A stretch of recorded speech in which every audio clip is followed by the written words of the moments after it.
risk factor that will make your immunity to be down, then the risk of contacting tuberculosis will be reduced. If you're healthy, then you're wealthy.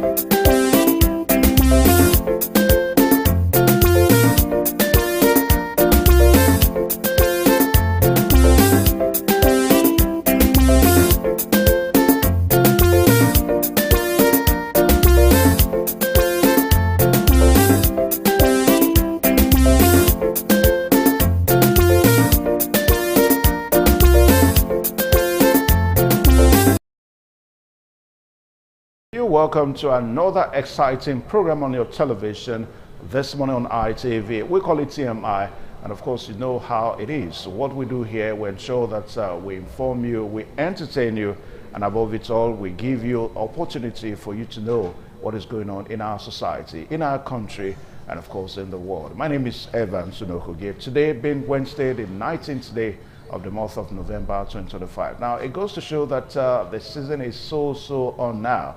And when we talk about the season, we're talking about the Yuletide. In another few days from now, we're going to be in Christmas period proper. As a matter of fact, in some major parts of the world, the whole razzmatazz and of course all that has to do with Christmas actually starts from 1st of December of every year. But for us at Independent Radio and Television, we ensure that we help you out. I mean, just tomorrow here on Thursday, yes, our Father Christmas is going to be in town, talking about Father Paul.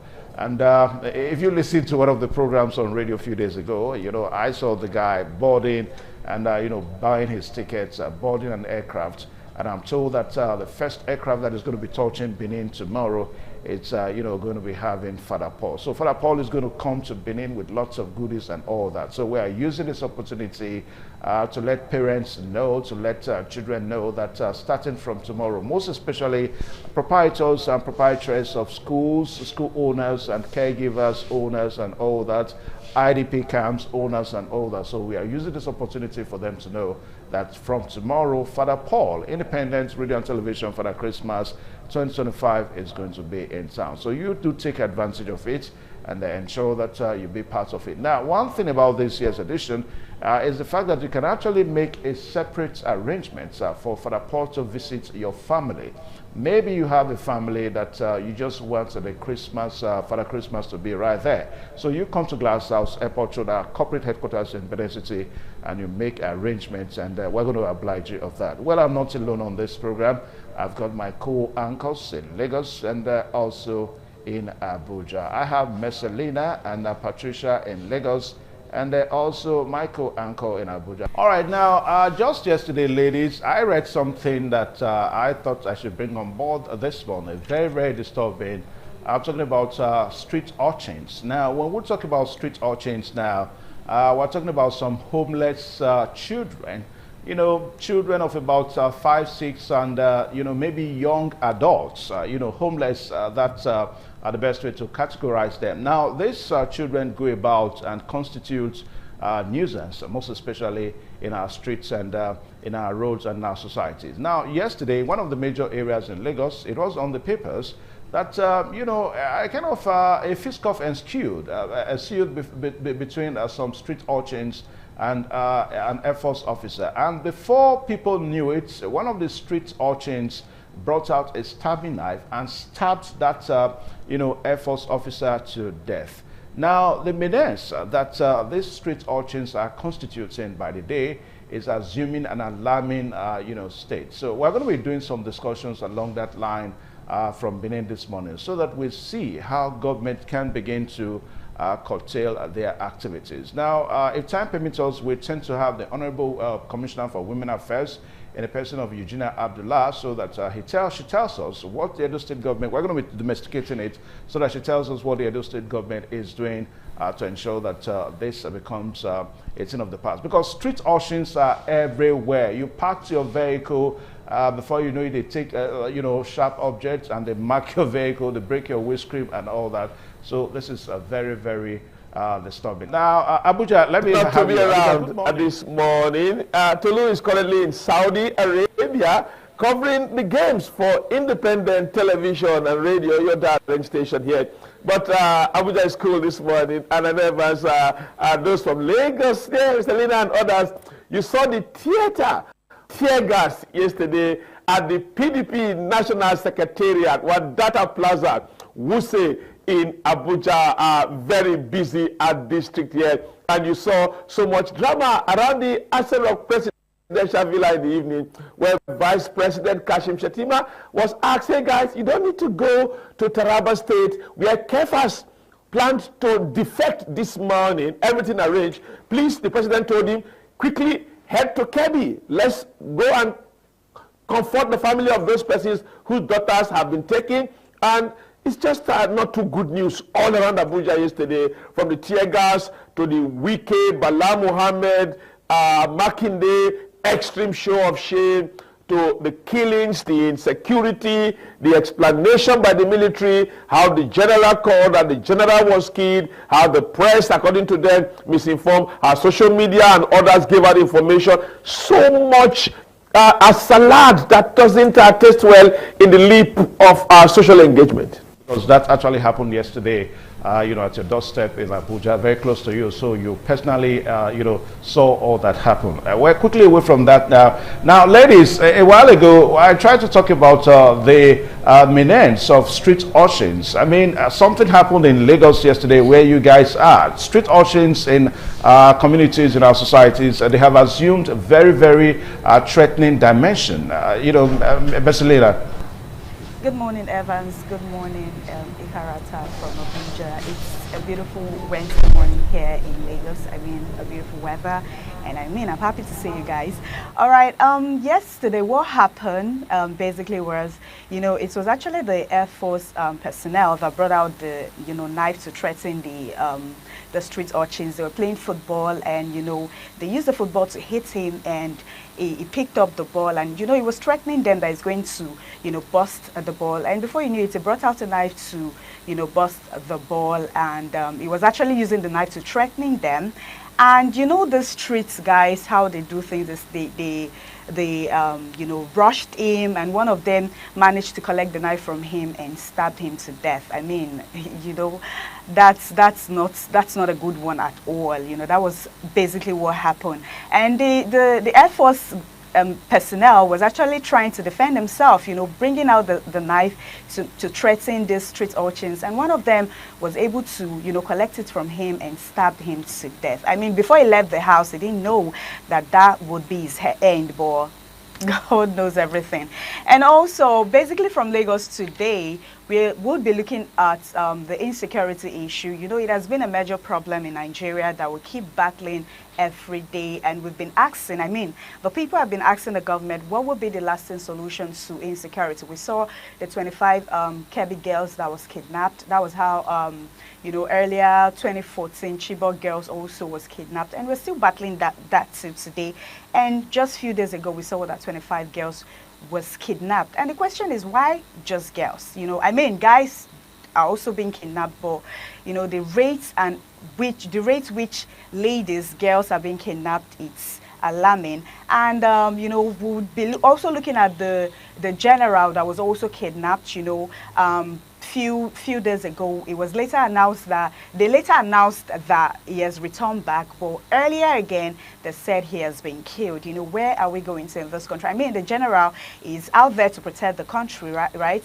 But he is also not safe. Nobody is safe in the country. We are scared. What would be the lasting solution? Every day we come out to see different crises. Currently in Kwara State of Benue State, I think so, insecurity issue. You cannot be in the house. If you're sleeping at night, you can't close your eyes. You're scared. You don't even know what's happening. You're driving on the road. You're walking on the road. You don't know what will happen next. The people are crying and they're calling crying to the government, to our president to come to our aid. I keep asking this question: what will be the lasting solution to insecurity? We've been battling insecurity for long, and what the people want, what we Nigerians want, is a lasting solution to insecurity. So we're going to be having Dr. Victor Ohai, he would help us analyze this topic for today. Yes, Mercy had done a lot on the Air Force man that was killed. She has said a lot about that.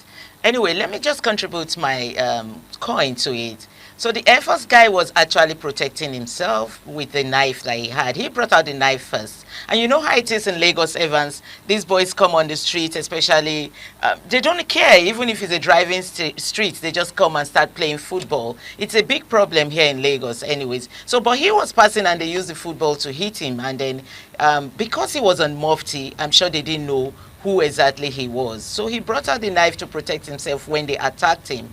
And then, unfortunately for him, they all attacked, and one of them got the knife from him and stabbed him. He was rushed to the hospital, but confirmed dead. And then, of course, you know what the Air Force can do. They have coined that place. They are there. They are arresting people. They insist that the boy that stabbed him must be brought out. And that's a big problem for us here in Nigeria. We are crying for insecurity, just like Mesa said. We saw them a few days ago, the 25 girls that were kidnapped in Kebbi State. And we also saw yesterday in church where this terrorists went into church to kidnap people from church. I mean, it's alarming.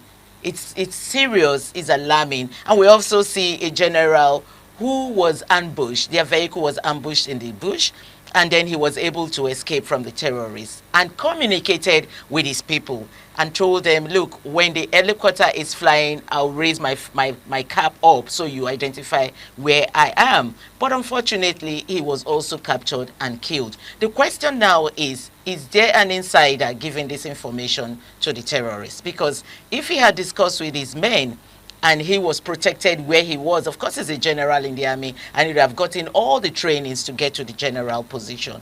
If he had said, I am going to be hiding somewhere, when the helicopter comes close, I will raise up my cap for you to know where I am. And the terrorists identified where he was and killed him. The question is there an insider in the military?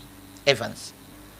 We are asking, as far as trying to understand the insecurity situation in the country, and I think that Donald Trump is more being vindicated now. I mean, a few weeks ago, the media was agog with analysis trying to, say no, Nigeria concern in terms of genocide against Christianity, genocide against Christians in the country.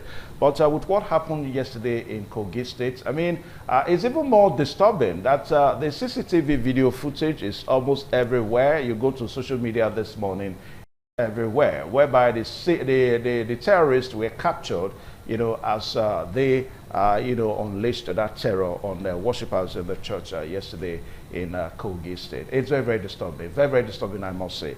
Anyway, we just hope and pray that security agencies in this country will be able to live up to expectation so that, we can actually live freely as citizens of this country. Anyways, we take a short pause now so that we join Inuagata Nusahai, the corporate trainer, so that he talks to you for today. I mean, you need to hear the guy, whether you like it or not. He must say his own.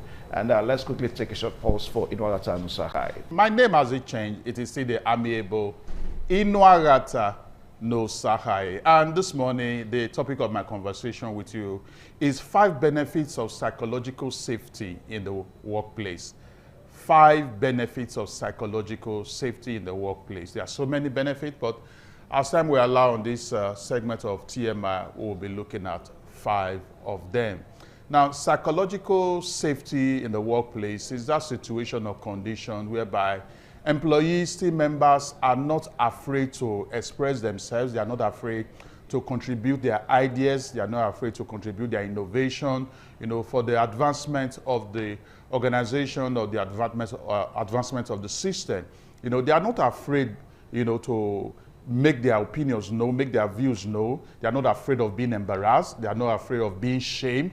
They are not afraid of their psychology or their emotion or their self-esteem taking a hit because, you know, they were expressive of their ideas, they were expressive of their opinion and of their views. That is a psychologically safe environment. And that's why, you know, this morning we are looking at 5 benefits of psychological safety in the workplace. 5 benefits of psychological safety in the workplace. The number 1 benefit we are looking at this morning is that psychological safety boosts employee confidence and engagement. Yes, that's what it does. Psychological safety boosts employee, you know, confidence and engagement. And one way it does this is that it gives them the psychological balance to the emotional balance to be able to take initiatives to solve workplace workplace challenges, because, you know, there is that atmosphere, there is that environment that allow people to be expressive. And so because of that kind of situation, because of that kind of atmosphere, employees, team members are able to take initiatives concerning, you know, organizational issues, concerning team problems, concerning team issues, and that at the end of the day becomes very beneficial for the system, you know, and for the organization. A psychologically safe environment or workplace even make passive employees to become active contributors of value to the advancement of the organization. That is one benefit from, you know, when you have a psychologically safe environment. We are looking at 5 benefits of psychological safety in the workplace. The second one is that psychological safety encourages innovation and creative problem solving. Very important. You know, remember what psychological safe environment is. That environment where employees and team members are not ashamed to express themselves. They are not ashamed or afraid of bringing their own value, their views and opinions to the table. They know they will not be embarrassed. They know that they will not be shamed. They know that their, you know, self-esteem or emotion will not take a negative hit. And a benefit of that is that the psychological safety encourages innovation. You know, it encourages creative problem solving. That is one thing it does. You know, because of that openness for people to express themselves, you see a situation whereby employees are not afraid, you know, to question existing methodologies with better approach that will bring better results for the organization, you know, and the team. And that at the end of the day is what, you know, employers and, you know, team leaders are actually looking for. Team members that will have the confidence to be able to come up with innovation, come up with ideas, you know, that will make the way things are done to become better, yield better results for the system, and things are able to move to the next level of growth. The third benefit of psychological safety in a workplace is that psychological safety reduces workplace mistakes. Very important. Psychological safety reduces workplace mistakes. Now, there is openness. People can express themselves. People are not afraid to point out observations about how things are going on in the system. So as a result of that, mistakes are reduced to the barest minimum. Now, when mistakes are reduced, what that means is that loss is reduced. And when loss is reduced, profit is maximized. So because of that platform of employees being able to express themselves, they're able to, you know, communicate their views, their perspective. When things are going wrong in the system, these employees are not afraid to draw attention to it. They are not afraid to point it out. And at the end of the day, that saves the system. It saves the organization from big losses. You know, it saves the organization from, you know, minor issues that will, you know, kind of grow to become very big issues that will result to losses and even maybe sometimes business closure for the organization or the system. So the third benefit is that psychological safety reduces workplace mistakes. Then the fourth one is that psychological safety reduces employee turnover. Yes. Now, a workplace that is psychologically unsafe, a workplace that is psychologically unsafe, one thing about it is that it's full of toxicity. You know, there is this toxicity in the system that makes, you know, amazing people, you know, people with amazing talent, people with, you know, super talent, people with super expertise, you know, because of the toxicity, the stress, the acrimony, you know, the conflict in the system, it gets to a level, they just tender their resignation and they go away.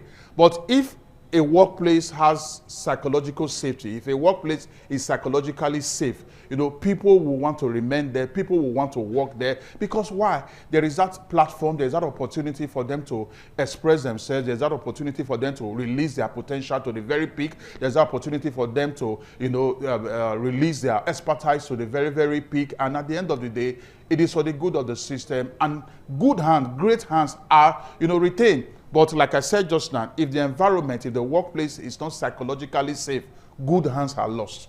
So one amazing benefit of, you know, psychological safety to an organization, you know, to a system, is that it results to retaining good and it reduces employee turnover. Now, the last one this morning, remember we are looking at 5 benefits of psychological safety in a workplace. The first one, I said psychological safety boosts employee confidence and engagement. The second one, psychological safety encourages innovation and creative problem solving. The third one, psychological safety reduces workplace mistakes. And when mistakes are reduced, profits is maximized. Now, the fourth one is that psychological safety reduces employee turnover. When people see that they have a workplace, an environment where they can express themselves, where they will not be always embarrassed, where they will not be shamed, you know, they would like to stay in that place, you know, even when there are other organizations that may be tempting them with better pay offer. They still, you know, want to remain in that place where there is psychological safety, because everything is not always all about, you know, money, as, you know, it is popularly said. People just also want a place where, you know, they know that their self-esteem is preserved, you know, they have opportunity to bring their A game to the table, and then they are also celebrated as a result of that. The fifth one is psychological safety strengthens customer service. Very powerful. Now, psychological safety ensures that there is emotional and psychological stability, you know, in the workplace. It ensures that employees are emotionally stable. It ensures that employees are psychologically stable. Now, if you have employees with unstable emotions or unstable psychology attending to your customers, they are going to attend to those customers with not so pleasant attitude that may result to customer loss. But if there is, you know, that emotional stability, that psychological stability, as a result of the psychological safety of the workplace, as a result of that kind of psychological safety of the workplace, we are going to see a situation whereby these employees that have that emotional balance, that psychological balance, we are going to see a situation whereby they relate with customers with pleasant attitude. During their interface with the customers, they are able to exhibit, you know, amazing, pleasant dispositions that will make the customer to continue to come back for repeated patronage. In other words, the customer will be retained. This is so important. I have just looked at 5 benefits of psychological safety in the workplace. And the first one, psychological safety boosts employee confidence and engagement. The second one, psychological safety encourages innovation and creative problem solving. The third one, psychological safety reduces workplace mistakes. The fourth one, psychological safety reduces employee turnover. The concluding one, I said psychological safety strengthens customer service. There are so many benefits that psychological safety in a workplace brings, but as time has allowed us this morning, we have been able to look at 5, and you can run very well with that 5. So as an employee, as a team leader, you know, as a CEO, it is very important you do everything to ensure psychological safety in your work environment in order for you to retain good hands and retain customers and have a workplace that mistakes are reduced to the barest minimum, and then things are moving from one point to the next level of growth for your business and your organization. I believe, and I know very well, that profound value have been added to you this morning. It's always good you contact me, as you have been doing, through my email, inuagata@gmail.com. Send your inquiries, send your questions, and provide answers to you. And, you know, we just keep making sure that we build a better workplace for you, build a better workplace for our country and the world in general. I'll be seeing you next week, Wednesday. And when I return, my name will still remain the amiable Inuagata No Sahai. Your day is so blessed. Thank you. Thank you so much for staying with us. It's a beautiful Wednesday morning. Good morning to you all. And it's newspaper review. Of course, Patricia Gabriel is here with me. Hello, Patricia.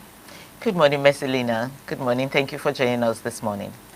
Okay, our guest this morning that would help us analyze the newspaper this morning is Dr. Victor Ohai, a political analyst, and he was recently made the UN Humanitarian Ambassador. Good morning, Dr. Victor. Good morning. Good morning, Doctor, and congratulations. I must do Thank this. you very much. Congratulations to Thank you. you very much. Thank you very Okay, much. this morning we're going to be revealing the newspaper, and the first newspaper this morning that we will be starting with is the Daily Independent newspaper.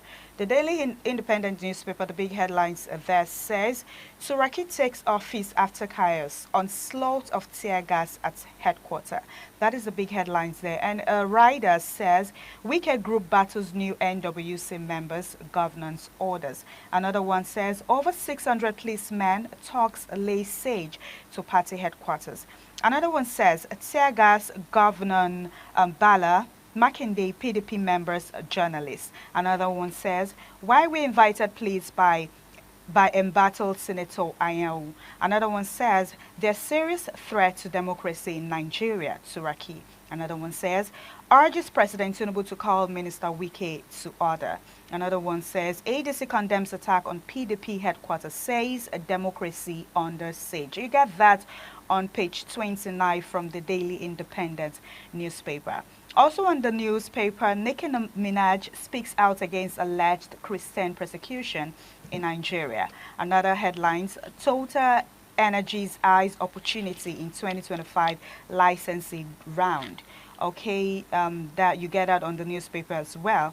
Another headlines on the Daily Independent newspaper says, APC faults PDP chairs call for foreign intervention to save democracy. You get that on page 6. Another headline, 44 reps ask Tinubu to secure Nnamdi Kanu's release. You get that on page 7 from the newspaper.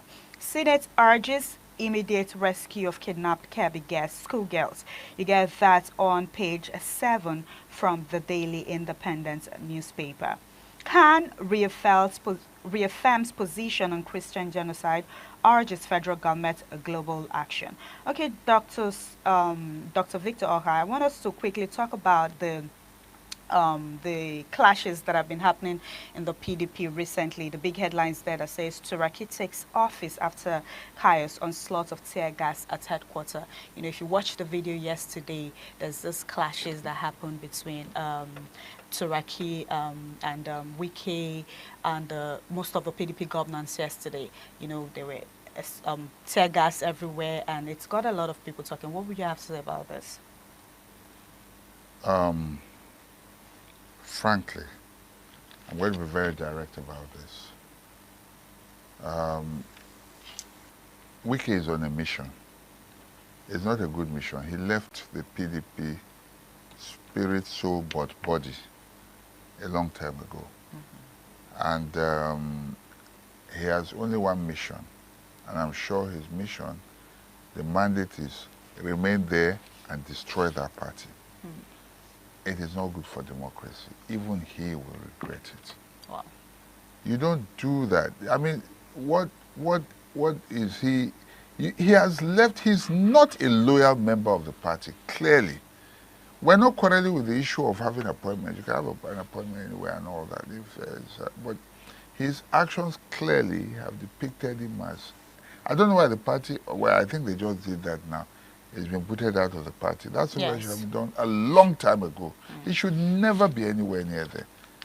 And in trying to, the tear gas and rest, because you're Minister of Federal Capital Territory, you want to forcefully find your way into the Secretariat. It shouldn't happen. I'm hoping that after this, PDP will find its mojo, like every other party, so that we can have a truly, how do I put it now, competitive electoral atmosphere in going into 2027. All right, let's quickly talk briefly on this. Khan reaffirms position on Christian genocide, urges federal government a global action. I say kudos to them. We can't keep pretending that nothing is happening. Look at what happened in Kwara in the church. Look at what the Kebbi, where it happened in Kebbi is a largely Christian community, even the school. We cannot keep pretending it's not happening. Even the Muslims who are killed are those that are considered nominal Muslims. They are considered not serious. You understand? So we cannot pretend that these things are not happening. We're here talking about security issues. The president is busy traveling to South Africa. Who does that? If that happened in the time of Jonathan, oh, of course, everybody was up in arms.